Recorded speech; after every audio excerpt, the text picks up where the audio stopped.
This guy says the horse can do. If he says the horse can do, can do. Well, welcome back to Odds and Ends. Man, I'm happy to have my man Corey Chavous, the president and founder of DraftNasty.com. A second-round pick, the 33rd pick in the draft for the Cardinals out of Vanderbilt University. Made the Pro Bowl. We signed him as a free agent in Minnesota, thank goodness. Made the Pro Bowl in 2003 for the Vikings.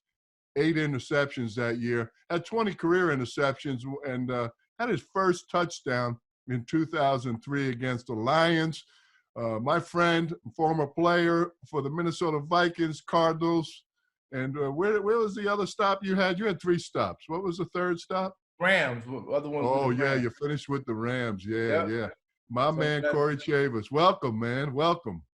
Man, thanks a lot for having me, man. I'm pretty geeked to be on, and it's great always to see you. You know how much love I have for you and how much you did for me for a long, long time, man. And I really appreciate you, man. And so it's a pleasure to be on, and I can't wait to get started. Let's go. Yeah, let's go. And we're going to talk, fans out there, we're going to talk about corners and safeties. Of course, Corey has a great feel for the draft. What is it, 17 books that you've put out, draft books in a row? What a great job. You got to go to draftnasty.com and check it out. And Corey's going to start with our first round corners. So I'll have at it and see where he's going with it. I'll interject a couple names and see what Corey has to say about them. But go ahead, Corey. Tell us who your top-ranked corner is this Thursday. Yeah, it's C.J. Henderson out of Florida. I'm a big fan of what he can do. Me and you've talked about it previously about just all the way back to early in his career, just his ability to be able to bail. He can press. I think he's got some capability to play off. He plays with the base underneath himself. 6'1", 205 pounds. I think he's okay, willing in run support. The last time we talked, I told you that the Miami game was not a good game for him in run support, the first game of the season in week 0 of the 2019 year. But there's been other games where you can see that he's been more willing as a tackler to get off stalk blocks. But the thing that you're going to get with him is a guy that can flat out cover. I think he's probably the smoothest corner in this year's class. And then Jeffrey Okudah, I know we've also mentioned him, came out of high school as a safety linebacker type. Very, very good instant capability when it comes to quick twitch fibers. I do think he has some rigidness in some of his movements when you're talking about opening, some upper body stiffness. People kind of tend to forget that part of your body has to be loose as well, particularly at corner. But overall, first game I went to go see him play was I shot a game of his in Indiana, 2017, first game of the year. And one of the things I was impressed with was his effort running down on kickoffs. Mm-hmm. He's an aggressive player. He's going to have to kind of use the same style that he used at Ohio State at corner, which is bailing, bail and run, press man. Those are the things you want to keep him in. Get him in a back pedal, then things. I don't know that he's refined in that, although he can't break on the 3-step out of a pedal. And then the other corners that I think are contending later in the first round for that last 2 or 3 slots, perhaps. Now these guys are not necessarily rated the highest from us, as you know, Coach. But Christian Fulton, Trayvon Diggs. You've also got. I would probably say A.J. Terrell has an outside shot being late in the first round. Those are probably the guys I think that have the best shot of kind of sneaking in late into the first round just because of their length and size as well.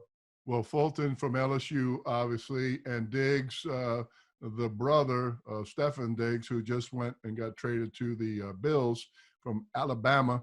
And then Terrell is out of Clemson. What are the sizes on some of these guys, including Okudah? What's his size, Corey? 6'1", 205. Another big guy, huh? Yeah. Yeah. He's got long arms, 32-inch arms, over 32-inch arms. You almost have with Terrell 6'1", 195, similar in length. I think the difference is with Trayvon Diggs, he's 6'1", 205, but he's got 32 and 3/4 inch arms. Now Fulton's arms aren't quite as long, so you don't really get the length factor maybe necessarily as much with him. And I also saw with him, there's a balance issue with Fulton. Again, I've tried to give you the best list of the guys who I think where the league has it ranked based on who I've talked to and probably who you've talked to as well. But in terms of how we have it ranked, Fulton would not be a consideration. In fact, he's behind a number of other corners.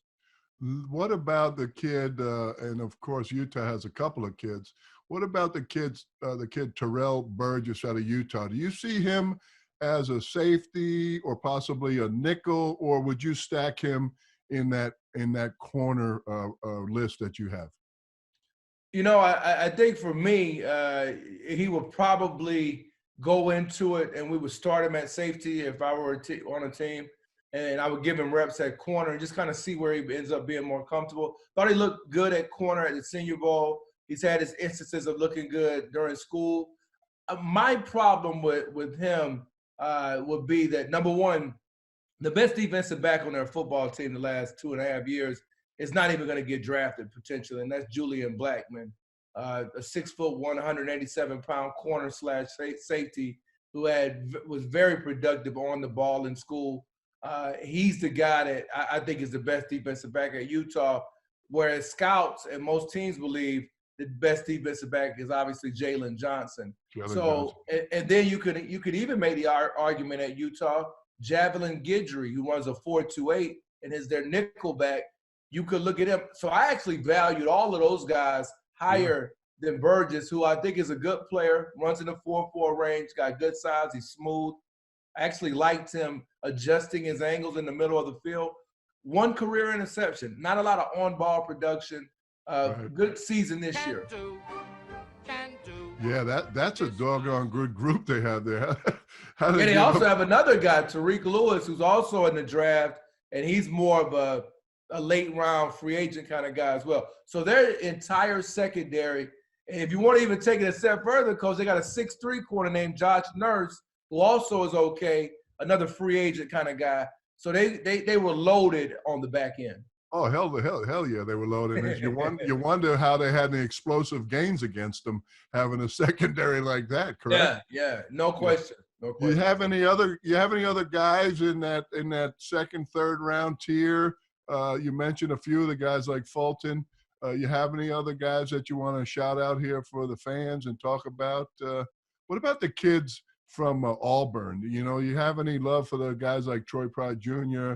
Or Noah Ogbe, or however you say that. Sorry. No, his name is kind of Igbenogene. He's kind of we actually put Noah in our all-purpose section. We have an all-purpose section. And I know somebody like you who you were kind of all-purpose like me. Me and you are similar. We played a lot of different positions. We didn't just play our own position in the NFL, and so you would appreciate that. We separate one of the sections in our book, and you're going to be getting it for free, as I told you, is the all-purpose section, which Igbenogene is one of the better kickoff returners. Now, he's a little bit raw. He's averaged about 27 yards a kick return. I think he kind of returns kicks like a running back. In coverage, I thought he actually got better this season. He became more patient at the line of scrimmage in his motor press technique, and he did a much better job, I thought, of squeezing routes to the upfield shoulder. Got into some problems against LSU, allowed a touchdown in that game to Terrence Marshall, but I thought Igbenogene did come a long way. They also have a corner nickel who you would like, Coach, and that's Javaris Davis. Runs in the low 4.4, high 4.3 range. Was a track guy back in high school. Been a competitive guy. He's made plays on the ball throughout school. Had an interception against Minnesota's Tyler Johnston in the Outback Bowl. He's got quick feet. I think he can play outside or inside, but he's probably too small to put on an island outside. And so he's, in terms of the Auburn guys, he's another guy to kind of keep an eye on. They also have two safeties. One, Jeremiah Denson, did not run real well at his pro day after being kind of a combine snub. And then their other safety, Daniel Thomas, 5'10", 215. Pretty good football player, man. He had a decent combine, 37-inch vertical, 10-4 broad. Both of those guys tackle well. Obviously, Thomas is a lot heavier than the other safety, Ditson, who's 191 pounds, and then Thomas is 215. Nice. That's a great report. So now that we're kind of segueing over to those safeties, let's go ahead and continue on with those safeties. But I want to ask you about a guy that's you talk about multiple positions, guys that where do they fit? We talked about Burgess. Is he a safety? Is he a nickel? Is he a corner? I'll give you a name. How about Isiah Simmons from Clemson? Is he a linebacker? Is he a safety? Is he a rover? Or is he just a great playmaker? Or all of the above? I think all of the above. I believe that he's I think you just gave the scouting report on him, Coach. I really do. I feel like he can do everything for you. I do believe, I was talking to a scout that I used to work with, and we worked together a long time ago. And one of the things he asked me about when he said, well, what do you think about Simmons? I said, I got him rated pretty high. He said, did you see him? Sometimes he runs with his hands down by his side. People might think that's what does that mean? Well, what it means is you always want to be in protection mode. You know this. You don't want, what he was trying to get at was the guy's late with his hands. You don't want to be late with your hands when you're playing on the edge as an outside linebacker. I think he needs to be probably covered up. He's not a striker, not a thumper. So what you're getting is a tackler, just like the tackle he made in the college football playoff semifinal when Dobbins was about to break it. He goes, he has the range to get over and make a shoestring tackle. Now, you're going to see some explosive hits from him at times because he can build up some speed to power, closing inside out. But in terms of just stacking and shedding and being a burly banger in the box, you don't want to just put him in that position. Just like you said, Coach, move him around. That's how you get the value out of him. He's actually could be a boom or bust candidate if you put him in the wrong system and say, put him into a square peg in a round hole. It just won't work. You've got to use him like Brent Venables did. Yeah, you got to get him in space, right? I mean, you got to get the athlete in space, let him do what he does best, like you said, build up that speed, and then come with that power and accelerate those hips on through the ball carrier. Yeah, no, I agree. So taking Simmons out of the mix there, give me your best safety that you like. Obviously, the Vikings are in the need for a safety, so I kind of want to hear what you got to say because I want to see who the guys that the Vikings might be looking at.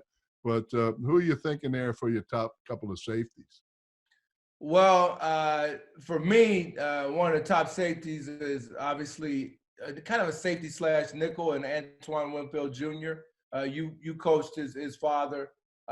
We can get into him if you have questions about him. I like Jeremy Chin. I think he's a very good player out of Southern Illinois, 6'3", 221 pounds. I'm a big Cal Duggar fan out of Lenoir-Rhyne. I think he's going to be a heck of a player. Another 6'2", 220-pound guy. Those, to me, are the top three safeties. I think that a lot of people – obviously, I like Xavier McKinney a lot out of Alabama. Yeah, and I also like Grant Delpit. Those are my top five. Wow, that's a good group, though. Delpit, some people have high up there.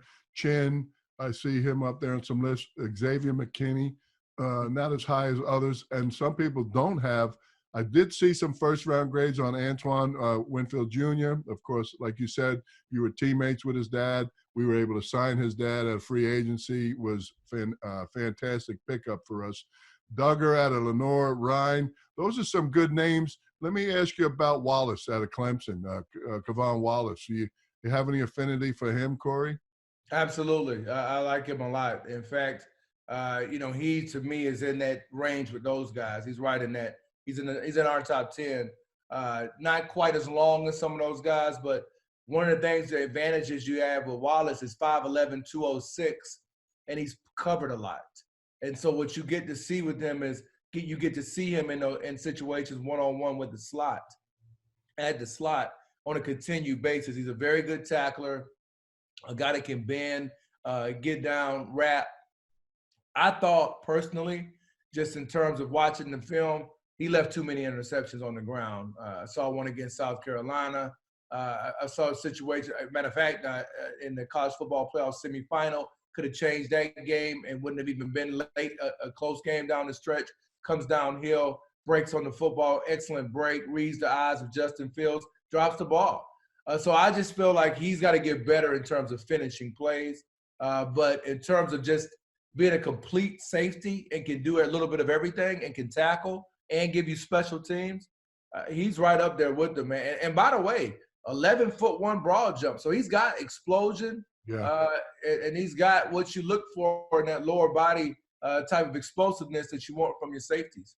Well, that's part of the reason why he's a safety and he's not a wide receiver, because my man can't catch. Right.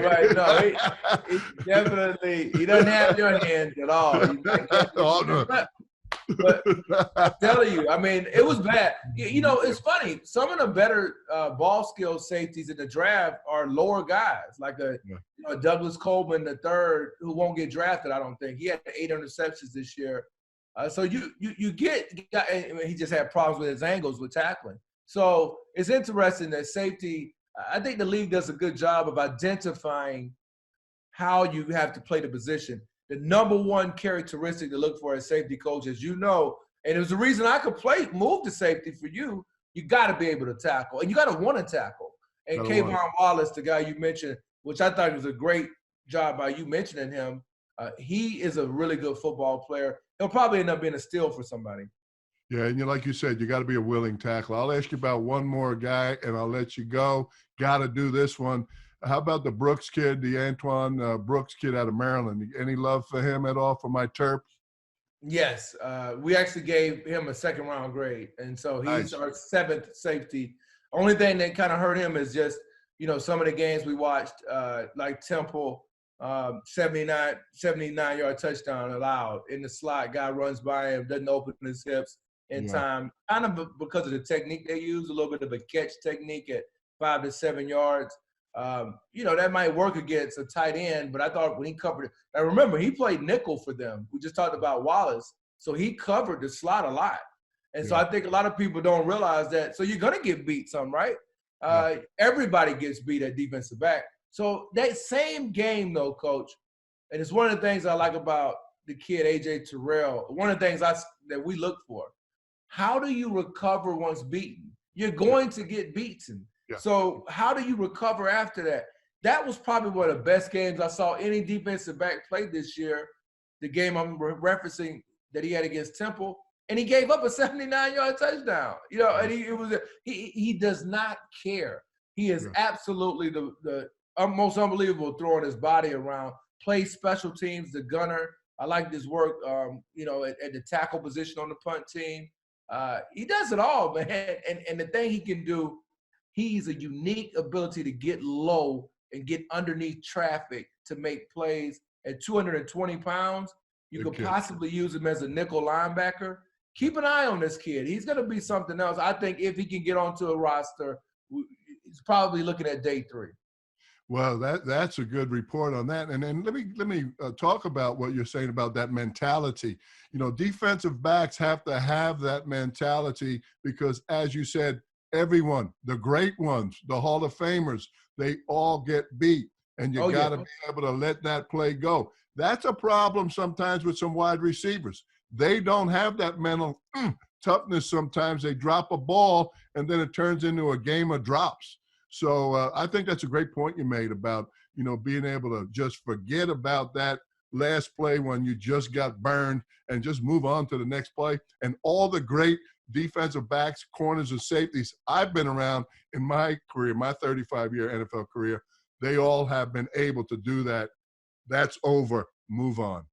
I know I gave up a lot of touchdowns when I played for you. I gave up some. I don't know about a lot, but I gave up some. And, you know, it's funny we talking about this because one of the things that I think would have been interesting if I played tackle for you, I compare offensive tackle to corner. So I think that those two positions are extremely similar. And your job for a good portion of your career has been to manage the mental aspect of an offensive tackle when he comes to the sidelines after giving up a sack or maybe a couple of just quarterback pressures when you know that guy hit you with speed to power and bulled you back into the quarterback. But at the end of the day, you got to come up with an alternate plan. Maybe we're going to go to a chart set. We're going to use the quick sets now. We're going to quit trying to get back and kick. Why don't you go lateral kick slide? You give him that plan, and he's got to execute it, or you can't play because every tackle is going to get beat. Well, that's not every tackle. Well, that's right. But no, they all get beat, just like you said with corners. Yeah. Corners and tackles, great reference. Great comparison. They both have that. They both have to have that. Hey, I'm going to get run around sometimes. Crowd noise. I'm going to be laid off the ball. I've been killing this guy all day, but I'm laid off the ball, and now I give up a quarterback hit or a sack, and you got to shake it off. Now, what I used to do is I saw a guy having a tough time with crowd noise, and I'm going to settle him down a little bit, get him a little chip help, put a tight end over there, put a back over there, go to a 3-step, go to a sprint out away, give him a chance to settle down, take that deep breath, that calmness, get that calmness back. But those are all great points, man. Hey, awesome. No doubt, man. You know, I like talking. This is what I call. I'm with my coach, and we talk. We're doing some chalk talk. We're talking some ball. We got to get that virtual meeting thing up where you and I can draw X's and O's. Oh man, I would love that, man. I would just love to learn from you because I just feel like it's fascinating to me that you played tight end and then you were able to become, an offensive line coach, offensive coordinator, head coach, all of the knowledge that you have. Because to me, the thing that I think, and I know we got to get off, but I want to just say this one thing. I want to talk to you about defense. I don't think people understand that your job was to know defense. Your job was to know fronts. Just like me as a defense, I know offense. I think people sometimes, they say, well, he's an offensive mind. Or he's no, we just know football because you have to know to be good at, like you were, being in the league for 40 years or whatever it was, or whatever it's been. You got to know defense. You got to know defense just as good as me. And the same thing for me. I got to know offense almost as good as you, or I can't play defense. And I think that's the part that people lose when you get attached to title. And so I would like to just sit down for you to listen to you talk defense because you can, you know what I mean? It's crazy.